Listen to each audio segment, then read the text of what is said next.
Breaking అంతోంది. మాజీ DSP Praneeth రావును arrest చేశారు పంజాగుట్ట పోలీసులు. ఆయననైతే సిరిసిల్ల పట్టణంలో ఆయన నివాసంలోనే అరెస్ట్ చేసి హైదరాబాద్కి అయితే తరలించారు. సో ఈయన కోసమైతే 3 రోజులుగా ప్రణీత్ రావు ఇంటి వద్దనే రెక్కీ నిర్వహిస్తూ వస్తున్నారు పంజాగుట్ట పోలీసులు. ఆయనైతే ఈరోజు అంటే గత రాత్రి అరెస్ట్ చేసి పంజాగుట్ట పోలీసులు ఇక్కడికైతే తీసుకొచ్చారు, అంటే హైదరాబాద్కి అయితే తీసుకొచ్చారు. ప్రణీత్ రావుకి సంబంధించిన వార్త గత కొంతకాలంగా మనం వింటూనే ఉన్నాం. ఎందుకంటే పోలీసులు ఆయన కోసం వెతుకుతున్నారు, గాలిస్తున్నారు. ఎందుకు అంటే ఆయన మీద ప్రధానంగా ఆరోపణ ఏంటంటే ఫోన్ ట్యాపింగ్కి సంబంధించిన కేసులో ఆయన కొన్ని సంచలనమైన విషయాలైతే వెలుగు చూడబోతున్నాయని గత కొంతకాలంగా అయితే ప్రచారం జరుగుతోంది. ఎందుకంటే మొన్న జరిగినటువంటి అసెంబ్లీ ఎలక్షన్స్లో పెద్ద ఎత్తున అంతకంటే ముందు నుంచి కూడా ఫోన్ ట్యాపింగ్ జరుగుతోంది అన్నటువంటిది. అండ్ ఫోన్ ట్యాపింగ్ చేసింది ఎవరో కాదు, ఇప్పుడు అరెస్ట్ అయినటువంటి సస్పెండెడ్ డిఎస్పీ ప్రణీత్ రావు మీదనే ప్రధానంగా ఆరోపణలు అయితే వినిపిస్తున్నాయి. ఆయన మీద చాలా ఆరోపణలే ఉన్నాయి. ఎందుకంటే పూర్తిగా ఎప్పటికప్పుడు బీఆర్ఎస్ లీడర్స్కి సంబంధించి పూర్తిగా సమాచారం వాళ్ళకి చేరవేసేవారు. ప్రధాన ప్రతిపక్షాలు కావచ్చు ఆర్ గత ప్రభుత్వంలో ఉన్నటువంటి లీడర్స్, అధికారంలో ఉన్నటువంటి లీడర్స్ ఎవరైతే ఉన్నారో వాళ్ళ ఆదేశాలతోనే పూర్తిగా ప్రణీత్ రావు వర్క్ చేశారు. బీఆర్ఎస్ అగ్రనేతలు ఎవరైతే పోటీలో ఉంటారో వాళ్లకు సంబంధించిన పూర్తిగా డాటా ఇన్ఫర్మేషన్ అన్నీ కలెక్ట్ చేసి చేరవేసేవారు. ఒక రకంగా డిపార్ట్మెంట్ని శాసించారు అన్నటువంటిది ఆయన మీద ప్రధానంగా ఉన్నటువంటి ఆరోపణ. పెద్ద ఎత్తున ఫోన్ ట్యాపింగ్ జరిగింది. ఎందుకంటే అసెంబ్లీ ఎన్నికల టైంలో బీఆర్ఎస్ అగ్రనేతలు ఎవరైతే పోటీ చేస్తూ ఉన్నారో ఆ సెగ్మెంట్స్లో పూర్తిగా ఈ సస్పెండెడ్ డిఎస్పీ ప్రణీత్ రావు ఒక వార్ రూమ్ని ఏర్పాటు చేసుకొని పూర్తిగా ఎవరైతే అక్కడ వేరే పార్టీలకు సంబంధించిన వాళ్ళు నాయకులు, ప్రతిపక్ష నాయకులు ఎవరైతే పోటీలో ఉంటారో వాళ్ళే కావచ్చు వారి కుటుంబ సభ్యులు కావచ్చు అండ్ ఆయన చుట్టుపక్కల అంటే ప్రతిపక్ష నాయకుల చుట్టుపక్కల ఉన్నటువంటి అనుచరులు ఎవరైతే ఉంటారో వాళ్ళందరి ఇన్ఫర్మేషన్ కూడా బీఆర్ఎస్ నేతలకి చేరవేసేవారు. అండ్ యాజ్ వెల్ యాజ్ బీఆర్ఎస్కి సంబంధించిన వాళ్ళు ఎవరైతే నాయకుల పక్కన ఉంటారో వాళ్ళ ఫోన్లు కూడా ట్యాపింగ్ చేసి పూర్తిగా ఆ సమాచారాన్ని ఎవరైతే అగ్రనేతలు ఆదేశించినటువంటి వాళ్ళు ఎవరైతే ఆ నాయకులకి చేరవేయాలో ఆ ఇన్ఫర్మేషన్ని పూర్తిగా ఆయన చేరవేశారు అనేది కూడా ఆయన మీద ప్రధానంగా ఉన్నటువంటి ఆరోపణ. సో ఇది కంప్లీట్లీ ఎప్పుడు బయటకు వచ్చింది అని అంటే ఈ ఆరోపణలన్నీ కూడా December 4th రోజు, అంటే రిజల్ట్ వచ్చే రోజు, ఆ రోజు రిజల్ట్ రాగానే అంటే బీఆర్ఎస్కి సంబంధించిన వాళ్ళు బీఆర్ఎస్ అధికారం కోల్పోయింది కాబట్టి అప్పటి నుంచి కూడా ఈయన పూర్తిగా కనుమరుగైపోయారు. అండ్ ఆ రోజు పూర్తిగా ఒక రకంగా పూర్తిగా ధ్వంసం చేశారు. ఏవైతే ఇన్ఫర్మేషన్ ఉండిందో బీఆర్ఎస్కి సంబంధించిన నాయకుల ఇన్ఫర్మేషన్ ఏదైతే ఉండిందో, ఫోన్ ట్యాపింగ్ కావచ్చు, ఇతర విశ్వసనీయ సమాచారం ఏదైతే ఉంటుందో పూర్తిగా ఆయన ధ్వంసం చేశారు ఆ రోజు అన్నటువంటి ఆరోపణ కూడా ఉంది. ఏవైతే హార్డ్ డిస్కులు ఉంటాయో వాటిని కూడా ధ్వంసం చేశారు. ఆ ఇన్ఫర్మేషన్ ఏదైతే ఈయన కలెక్ట్ చేశాడో ఆ ఇన్ఫర్మేషన్ పూర్తిగా ధ్వంసం చేసేశారు అనేది కూడా ఆయన మీద ప్రధానంగా ఆరోపణ. అందులో భాగంగానే ఆయన్ను ఈ రోజు అంటే నిన్న అరెస్ట్ చేసిన సిచ్యువేషన్. ఫోన్ ట్యాపింగ్ కేసులో సస్పెండెడ్ డిఎస్పీ ప్రణీత్ రావునైతే పంజాగుట్ట పోలీసులు అరెస్ట్ చేశారు.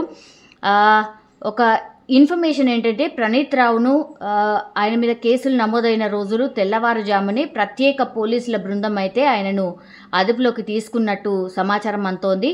అయితే విచారణ జరపాలి కాబట్టి అధికారికంగా విషయాన్ని దర్యాప్తు అధికారులు అయితే వెల్లడించలేదట. సో ఫోన్ ట్యాపింగ్ కేసు నేపథ్యంలోనే మంగళవారం రాత్రి ఆయనను అంటే ప్రణీత్ రావును అరెస్ట్ చేసినట్టుగా పంజాగుట్ట పోలీసులు రికార్డుల్లో నమోదు చేశారు. బట్ ఆయనను ముందే అరెస్ట్ చేసి ఉండొచ్చు అనేది కూడా ఒక విశ్వసనీయ సమాచారం అయితే ఒక రకంగా ప్రచారం అయితే జరుగుతోంది. సో ఎస్బీఐ ఆఫీస్లో ప్రత్యేకంగా ఒక 2 గదులను తీసుకొని 17 కంప్యూటర్స్ని ఏర్పాటు చేసుకొని ఫోన్ ట్యాపింగ్లు జరిపారు ప్రణీత్ రావు అనేది కూడా ఒక ఆరోపణ. అండ్ దానికి సంబంధించిన పూర్తి సమాచారాన్ని కూడా తన పర్సనల్ పెన్ డ్రైవ్లు కావచ్చు, డిస్కుల్లోకి కావచ్చు అప్లోడ్ చేసుకున్నట్టుగా కూడా పోలీసు వర్గాల ద్వారా మనకున్నటువంటి ఇన్ఫర్మేషన్ అంతోంది. సో ప్రస్తుతం అయితే ఆయన్ను ప్రత్యేక బృందాలుగా ఏర్పాటు చేసుకుని పూర్తిగా ప్రశ్నిస్తున్నట్టు, పూర్తి కీలక సమాచారం ఆయన నుంచి రాబడుతున్నట్టుగా ఒక ఇన్ఫర్మేషన్ అయితే అందుతోంది. అయితే ఈయన మీద ఉన్నటువంటి ఆరోపణలు ఏంటంటే కాంగ్రెస్ నేతల ఫోన్ల ట్యాపింగ్ చేశారు అనేది పూర్తిగా ఆయన మీద ఉన్నటువంటి ఆరోపణ. సో ఎప్పటికప్పుడు బీఆర్ఎస్కి సంబంధించిన లీడర్స్కి ఈ సమాచారాన్ని చేరవేసేవారు. వాళ్ళ యాక్టివిటీ కావచ్చు, వాళ్ళు ఎవరితో మాట్లాడుతున్నారు, ఇవన్నీ కూడా చేరవేసేవారు అనేటువంటిది అయితే ఆయన మీద ఆరోపణ ఉంది. సో ఫోన్ ట్యాపింగ్ వ్యవహారంలో అయితే ఆయన చాలా సంచలన విషయాలు చెప్పబోతున్నారు అనేది కూడా ప్రచారం జరుగుతోంది. ఎందుకంటే అసెంబ్లీ ఎన్నికల్లో బీఆర్ఎస్ అగ్రనేతలు పోటీ చేసిన ఏవైతే నియోజకవర్గాల్లో ఉంటాయో, అంటే ఇతనికి అప్పచెప్పిన నియోజకవర్గాలు ఏవైతే ఉంటాయో అక్కడ పూర్తిగా ఒక వార్ రూమ్ లాగా ఏర్పాటు చేసుకొని మరి ఈ సస్పెండెడ్ డిఎస్పీ ఎవరైతే ఉన్నారో ప్రణీత్ రావు కూడా ఈ ప్రతిపక్షాల నాయకులు కావచ్చు, కుటుంబ సభ్యులు, ప్రధాన అనుచరుల ట్యాపింగ్కి సంబంధించి అంటే ఫోన్ల ట్యాపింగ్ పూర్తిగా చేయించేశారు. సో ఈ సమాచారాన్ని కూడా ఎప్పటికప్పుడు బీఆర్ఎస్ నేతలకు అందజేశారు అన్నటువంటిది ఈయన మీద ఆరోపణ వస్తోంది. అయితే కాంగ్రెస్ నేతలతో ఎవరైతే టచ్లో ఉన్నారో అంటే వ్యాపారాలకు సంబంధించిన వాళ్ళు కావచ్చు, వాణిజ్య కార్యకలాపాలు జరిపే వాళ్ళు కావచ్చు, లేదంటే పెద్ద పెద్ద బడా నాయకులు కావచ్చు, పారిశ్రామికవేత్తలు కావచ్చు. సో వాళ్ళ ఫోన్లు కూడా అంటే కాంగ్రెస్ నాయకులతో ఎవరైతే బడా నాయకులు ఉన్నారో, మనందరికీ తెలుసు ఎలక్షన్స్ అంటేనే ఫండింగ్. ఈ ఫండింగ్ లేకుండా ఏ ఎలక్షన్ కూడా జరగదు. సో మేము అధికారంలోకి వస్తే మీకు ఇది చేస్తాం, అది చేస్తామని ఒక ప్రామిసెస్ కూడా చేస్తూ ఉంటారు ఈ లీడర్స్ అందరూ కూడా పార్టీస్కి. పారిశ్రామికవేత్తలు బడా నేతలు ఎవరైతే ఉంటారో వాళ్ళు ఒక ప్రామిస్ అయితే చేస్తూ ఉంటారు. అందులో భాగంగానే ఇట్లా నాయకులు ఆర్ పార్టీలకు సంబంధించిన వాళ్ళకు కూడా ఒక ఫండింగ్ జరుగుతూ ఉంటుంది. అందులో భాగంగానే వీళ్ళు కూడా ఎవరైతే కాంగ్రెస్ నాయకులకు ఫండింగ్ చేస్తూ ఉన్నారో వాళ్లకు సంబంధించిన డౌట్ ఉన్నటువంటి వాళ్ళై కూడా ఫోన్ ట్యాపింగ్ జరిగినట్టుగా కూడా ఒక విశ్వసనీయ సమాచారం అయితే అంతోంది. సో ఎస్ఐబిలో S40 టీమ్ ఇన్ఛార్జ్గా పనిచేశారు ప్రణీత్ రావు. సో ఆ బృందంలో అందరూ ఒకే సామాజిక వర్గం, నేను నేమ్ చేయట్లేదు, మీరే అర్థం చేసుకోండి. సో ఈ ఒకే సామాజిక వర్గానికి సంబంధించిన వాళ్ళు ఉన్నట్టుగా కూడా విచారణలో అయితే తేలింది. అంటే వేరే వాళ్ళని ఎవరిని కూడా పెట్టుకోలేదు. ఈ టీం మొత్తంగా ఒకే సామాజిక వర్గానికి సంబంధించిన వాళ్ళని నియమించుకొని అక్కడి నుంచే ఆపరేషన్ పూర్తిగా ఇంప్లిమెంట్ చేసినట్టుగా అయితే విశ్వసనీయ సమాచారం అయితే మనకైతే అంతోంది. సో అసెంబ్లీ ఎన్నికల్లో ఎవరైతే ఇప్పుడు సీఎం రేవంత్ రెడ్డి ఎవరైతే ఉన్నారో, సో తమతో ఎవరు మాట్లాడినా అంటే ఆయనతో ఎవరు మాట్లాడినా సరే వారికి బీఆర్ఎస్కి సంబంధించిన నేతలు బెదిరింపు ఫోన్లు వెళ్తున్నాయని బహిరంగంగానే చెప్పినటువంటి సిచ్యువేషన్ చాలా టైమ్స్ ఆరోపించారు కూడా. రేవంత్ రెడ్డి కావచ్చు, మిగతా నాయకులు కావచ్చు, చాలా టైమ్స్ ఆరోపించారు మా ఫోన్ ట్యాపింగ్ అవుతోంది అని. వీళ్ళు ఎవరైతే మాట్లాడతారో వాళ్ళకు డైరెక్ట్గా ఫోన్ కాల్ వెళ్ళేది అండ్ బీఆర్ఎస్కి సంబంధించిన నాయకులు ఎవరైతే ఉన్నారో వాళ్ళను బెదిరించేది అనేటువంటిదైతే చాలా టైమ్స్ ఆరోపణ చేశారు. సో కాంగ్రెస్ అధికారంలోకి వచ్చాక అయితే ఈ ట్యాపింగ్లకు పాల్పడిన వారిని అయితే వదలము, ఖచ్చితంగా వాళ్ళని మేము విచారించబోతున్నాము, డెఫినెట్లీ వాళ్ళ మీద చర్య ఉంటుంది అని చాలా టైమ్స్ మాట్లాడే సిచ్యువేషన్. సో ఈ క్రమంలోనే ఈ ఎస్ఐబి డిఎస్పీ ప్రణీత్ రావు ఎవరైతే ఉన్నారో డీజీపీ రవి గుప్తా ఆయనను సస్పెండ్ చేశారు రాగానే. సో ఈయన మీదే ప్రధానంగా ఆరోపణ ఉంది కాబట్టి ఆయనను వెంటనే సస్పెండ్ చేశారు. సో ఎస్ఐబి అదనపు ఎస్పీ డి రమేష్ ఎవరైతే ఉన్నారో ఆయన్నే ఫిర్యాదు ఇచ్చారు పంజాగుట్ట పోలీసులకు. ప్రణీత్ రావుతో పాటు మరికొందరిపై నాన్ బెయిలబుల్ కేసులు పెట్టారు ఆయన్నే. సో ఓ ప్రత్యేక విచారణ బృందం ప్రణీత్ రావును అయితే ఒక రహస్య ప్రదేశంలో విచారిస్తున్నట్టుగా అయితే మనకున్నటువంటి సమాచారం. సో పంజాగుట్ట పోలీసులు అయితే అరెస్ట్ చేశారు. బట్ ఆయనను ఎక్కడికి తీసుకెళ్లారు ఏంటి అనేది తెలీదు. అరెస్ట్ చేశారు, పోలీసుల అదుపులో ఉన్నారు. ఈ ఇన్ఫర్మేషన్ మాత్రమే మనకు తెలుసు. బట్ పంజాగుట్ట పోలీసులు అదుపులో తీసుకున్నారు కాబట్టి పంజాగుట్ట పోలీస్ స్టేషన్లో పెట్టి విచారించబోతున్నారు అనేది ఒక రాంగ్ థింగ్. ఆయనను ఎక్కడో రహస్య ప్రదేశానికి తీసుకువెళ్ళి అక్కడ విచారిస్తున్నట్టయితే విశ్వసనీయ సమాచారం. సో ఈ వార్ రూమ్లు ఏంటి? ఇన్ జనరల్లీ కాంగ్రెస్ పార్టీలో మనం విన్నాం ఇట్లాంటి వార్ రూమ్స్. ఎందుకంటే ఎలక్షన్కి సంబంధించిన స్ట్రాటజీస్ని వార్ రూమ్ డిసైడ్ చేస్తుంది, అక్కడి నుంచి ఇంప్లిమెంట్ చేస్తుంది. ద సేమ్ థింగ్ బీఆర్ఎస్ అధికారంలో ఉన్నప్పుడు కూడా ఇట్లా ఇప్పుడు ఈ ప్రణీత్ రావు ఎవరైతే ఉన్నారో ఆయన ద్వారా ఒక వార్ రూమ్ లాగా ఏర్పాటు చేసుకొని నియోజకవర్గాల వారీగా వార్ రూమ్ను పెట్టి అక్కడ పూర్తిగా విశ్వసనీయ సమాచారం ఆర్ అసలు గోప్యంగా ఉండేటువంటి సమాచారాన్ని పూర్తిగా ఈ వార్ రూమ్ ద్వారా వీళ్ళంతా కూడా ట్యాపింగ్స్ చేసి ఆ ఇన్ఫర్మేషన్ తీసుకున్నారు అనేది కూడా ప్రధానంగా ఆరోపణ.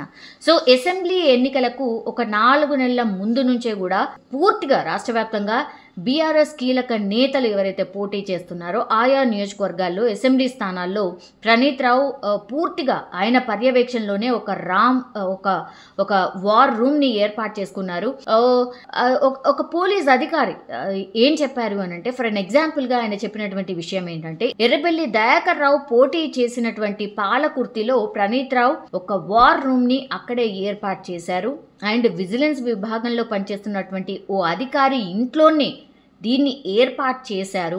సో ఈ వార్ రూమ్ నుంచి పాలకుర్తిలో పోటీ చేసినటువంటి కాంగ్రెస్ అభ్యర్థి ఎవరైతే ఉన్నారో యశస్విని రెడ్డి, ఈమె ఎంత వార్తల్లో నిలిచారో మనందరికీ తెలుసు. అండ్ ఆ మత్త ఝాన్సీ రెడ్డితో పాటుగా కాంగ్రెస్కి చెందినటువంటి కీలక నేతలు ఫోన్లను కూడా ప్రణీత్ రావు అండ్ టీమ్ ట్యాప్ చేశారు అన్నటువంటిది ప్రధానంగా ఈయన మీద వినిపిస్తున్నటువంటి వార్త. సో ఒక అభియోగం అని కూడా అనుకోవచ్చు. ఈ ఫైండ్ అవుట్స్ అన్నీ కూడా చేయబోతున్నారు. ఇది ఎక్కడో వీళ్ళకు క్లూ ఉంది కాబట్టి, ఫర్ అన్ ఎగ్జాంపుల్గా ఎర్రబెల్లి దయాకర్ రావుకి సంబంధించిన ఎగ్జాంపుల్గా ఒక పోలీస్ అధికారి చెప్పడం జరిగింది. సో పూర్తిగా అక్కడ ఆ నియోజకవర్గాల్లో ట్యాప్ చేశారు. పాలకుర్తిలోనే కాకుండా ఇంకా చాలా ప్రాంతాల్లో, సిరిసిల్ల కావచ్చు, సిద్దిపేట కావచ్చు, కామారెడ్డి అండ్ మహబూబ్ నగర్, కరీంనగర్లో అన్ని చోట్ల కూడా ప్రణీత్ రావు వార్ రూమ్లను ఏర్పాటు చేసి పూర్తిగా ఒక ఇన్ఫర్మేషన్ అయితే కలెక్ట్ చేశారు అనేది కూడా ఈయన మీద ప్రధానంగా ఉన్నటువంటి ఆరోపణ. సో బీఆర్ఎస్ నేతల ఫోన్లు కూడా ట్యాప్ చేశారు. ఎందుకంటే కార్ పార్టీపై కూడా కొంతమంది ఎవరైతే అసహనంతో ఉన్నారో డెఫినెట్లీ వీళ్ళు కాంగ్రెస్ పార్టీకి సహకరించే అవకాశం ఉంది, ఈ పార్టీ పట్టించుకోవట్లేదు కాబట్టి ఆ పార్టీకి సహకరిద్దాం, ఇట్లాంటివి కూడా అప్పుడు ఆ మధ్యలో టాక్ నడిచింది. సో కింద ఉన్నటువంటి నాయకులు, బీఆర్ఎస్కి సంబంధించిన నాయకులు ఎవరైతే అసంతృప్తిగా ఉన్నారో వాళ్ళు కూడా ఎవరైతే రావద్దు అనుకున్నారో వాళ్ళకు కాకుండా రావాలి అనుకున్న వాళ్ళకి సహకరించే అవకాశం ఉంటుంది అనే అనుమానాలు కూడా వ్యక్తమయ్యాయి. అందులో భాగంగానే చాలామంది ఎవరైతే వాళ్ళ పార్టీ అంటే బీఆర్ఎస్కి సంబంధించిన పార్టీల నాయకుల ఫోన్లను కూడా ట్యాప్ చేసిన సిచ్యువేషన్ కూడా ఉంది అనేటువంటిది ప్రధానంగా ఈయన మీద ఉన్నటువంటి ఆరోపణ. సో ఎన్నికల ముందు కీలక నేతలు ఎవరైతే పార్టీ మారాలనుకుంటున్నారో వాళ్ళ ఫోన్స్ని కూడా పూర్తిగా ట్యాప్ చేశారు. అండ్ సొంత పార్టీ నేతల ఫోన్లు ట్యాపింగ్ చేసి అయితే బీఆర్ఎస్ పార్టీ వాళ్ళ దారిలోకి తెచ్చుకునే ఒక ప్రయత్నం జరిగింది అనేటువంటిది కూడా ఈ ఇన్ఫర్మేషన్ వస్తోంది ఇప్పుడిప్పుడే. సో ఒకే సామాజిక వర్గానికి సంబంధించిన వాళ్ళని పెట్టుకొని జస్ట్ కాంగ్రెస్ నేతలను టార్గెట్ చేస్తూ కాంగ్రెస్ మేబీ అధికారంలోకి రావచ్చు అనేటువంటిది ఒక 4-5 నెలల నుంచే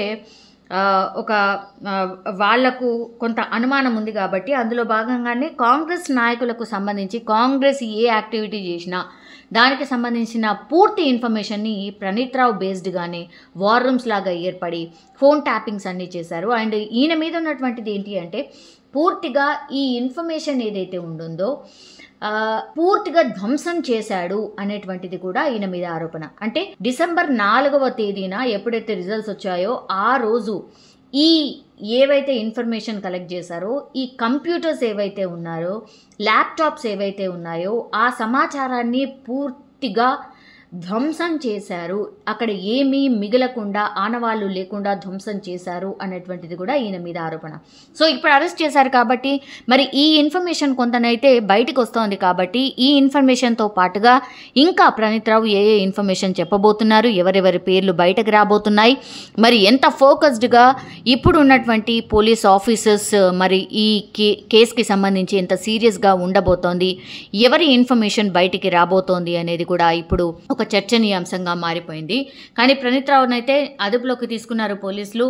ఆయన మరి ఎట్లాంటి ఇన్ఫర్మేషన్ ఇవ్వబోతున్నారు, ఎలాంటి సెన్సేషన్ నేమ్స్ బయటికి రాబోతున్నాయి, మరి దీనికి సహకరించిన వాళ్ళు ఎవరు చేయించారు, ఎవరు పూర్తిగా పర్యవేక్షించారు, ఎవరు ఫాలో అప్ చేశారు, ఫస్ట్ ప్రణీత్ రావు ఎవరికి ఇన్ఫర్మేషన్ చేరవేసేవారు, ఆ తర్వాత ఎవరెవరి మీద ఏ పార్టీ యాక్షన్ తీసుకుంది, అండ్ ఈ కాంగ్రెస్ నాయకులు ప్రధానంగా ఆరోపిస్తున్నట్టుగా మా ఫోన్ ట్యాపింగ్స్ అయ్యాయి అన్నటువంటిది ప్రధానంగా ఆరోపణ. సో ఈ ఆరోపణలో భాగంగానే ఎవరెవరు ఫోన్ ట్యాపింగ్ అయ్యింది, ఈ ఇన్ఫర్మేషన్ పూర్తిగా మరి ప్రణీత్ రావు అదుపులో ఉన్నారు కాబట్టి విచారణలో ఎలాంటి విషయాలు బయటపడబోతున్నాయి అనేది వేచి చూడాల్సిందే. బట్ ఒక సెన్సేషన్ వార్తలాగా మారిపోయింది. ప్రణీత్ రావుని అరెస్ట్ చేయొచ్చు, ప్రణీత్ రావుని పూర్తిగా అబ్జర్వేషన్లో పెట్టారు, ఆర్ ప్రణీత్ రావు మీద సస్పెన్షన్ వేటు పడ్డ తర్వాత పూర్తిగా ఆయననైతే విచారించబోతున్నారు, ఆయన పూర్తిగా ఇంకా అరెస్ట్ కాబోతున్నారు అనేది అయితే చాలా రోజుల నుంచి వార్త వినిపిస్తోంది. ఇప్పుడైతే ఎట్టకేలకి ప్రణీత్ రావుని అరెస్ట్ చేశారు కాబట్టి మరి ఆ తర్వాత ఏం జరగవచ్చు అనేది వేచి చూడాల్సిందే.